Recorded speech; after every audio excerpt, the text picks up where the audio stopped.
if you follow the vegan lifestyle, is it necessary to convert other people?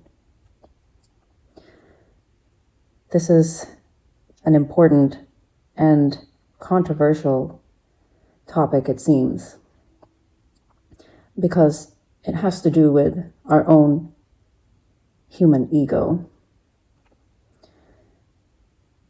Oftentimes when the divine gives us certain guidance to live in a more compassionate way,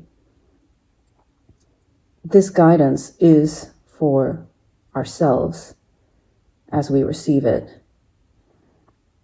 So, for example, with veganism, I had received the guidance to stop consuming animal products.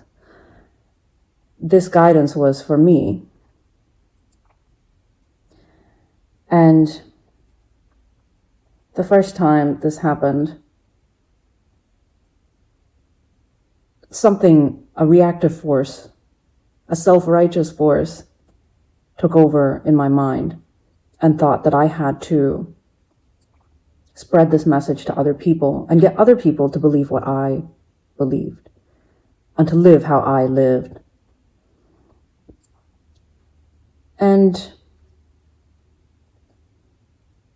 this seems to be pointing to the idea that I was somehow better or morally superior than others, so that I had to convert them into my way of living and my way of thinking.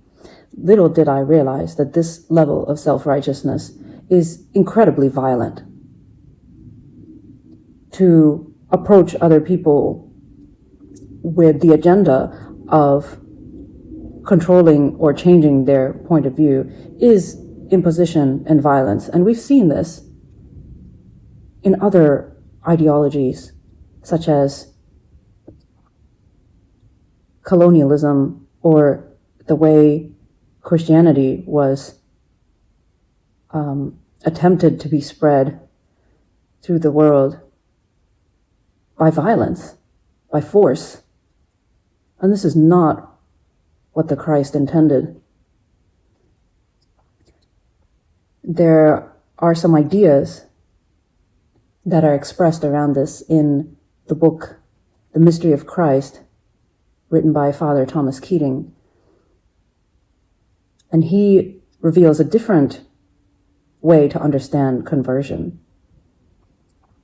In the preface, on page 11, he says, Jesus, in commissioning the apostles, seems to speak this experience. Go and make all nations your disciples. The Gospel of Mark expresses it more clearly.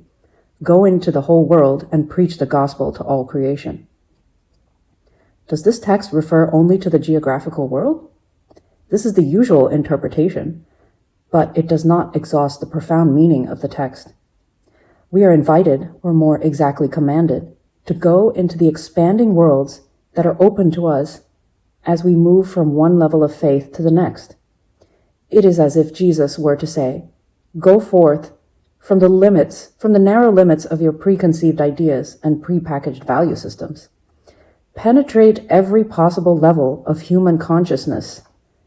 Enter into the fullness of divine union, and then out of that experience, preach the gospel to all creation and transform it through the empowerment which union and unity with me will instill in you. Divine love makes us apostles in our inmost being. From there comes the irresistible presence, an example that can transform the world.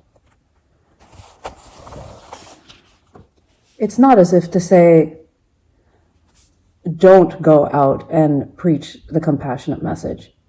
But the most important task when receiving divine guidance to practice a compassionate lifestyle is to allow it to penetrate every level of your own consciousness.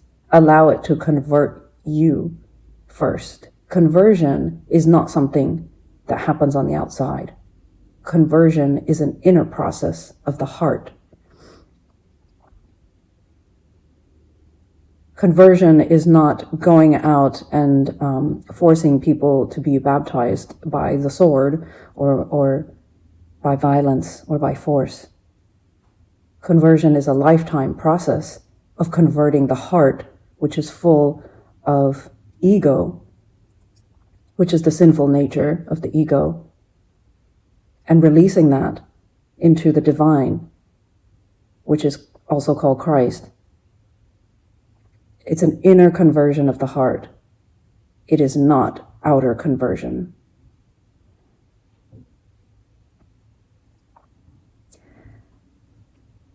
It seems that the word conversion is even used in sales, where it's used as a word to mean we have changed this person's mind. We have got them on our side.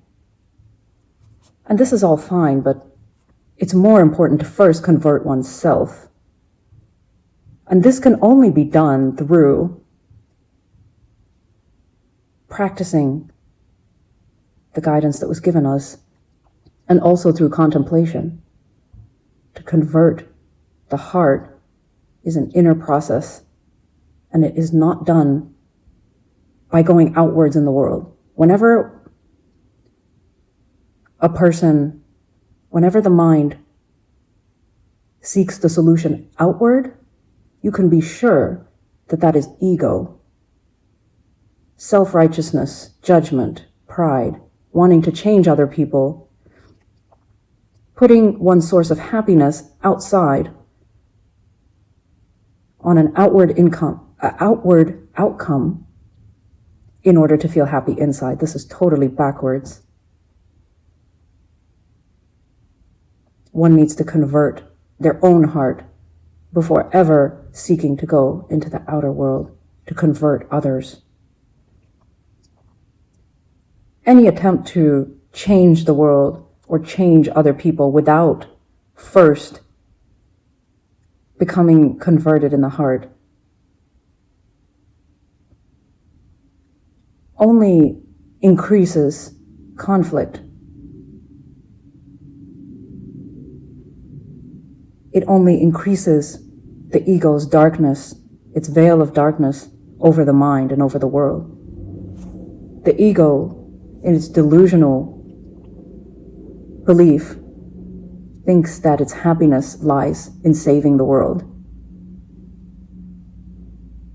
But the world is only a projection of the ego mind. It's only a mirror-like reflection of the mind. So where does the change need to start? You cannot try to change a reflection in the mirror. It's madness to go out and try to change and save the world before first allowing the divine to change you.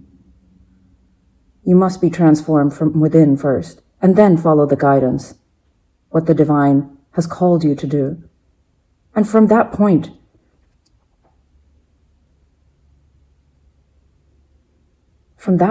of being converted on a daily basis, the guidance comes in and says, go out and preach certain things. Then yes, it is right to follow the guidance, but not before you have first allowed your own heart to be converted. You must go inside into contemplation and allow the ego to be released from these efforts. It must be the spirit or the divine acting through you, and not the ego. If it's the ego that's trying to go out and convert people, you can be assured that you're only polluting this world further and polluting your own mind. So allow the inner conversion to happen first, and then follow the guidance of what needs to be done in the world. What is the right action to take in the world? God will guide you.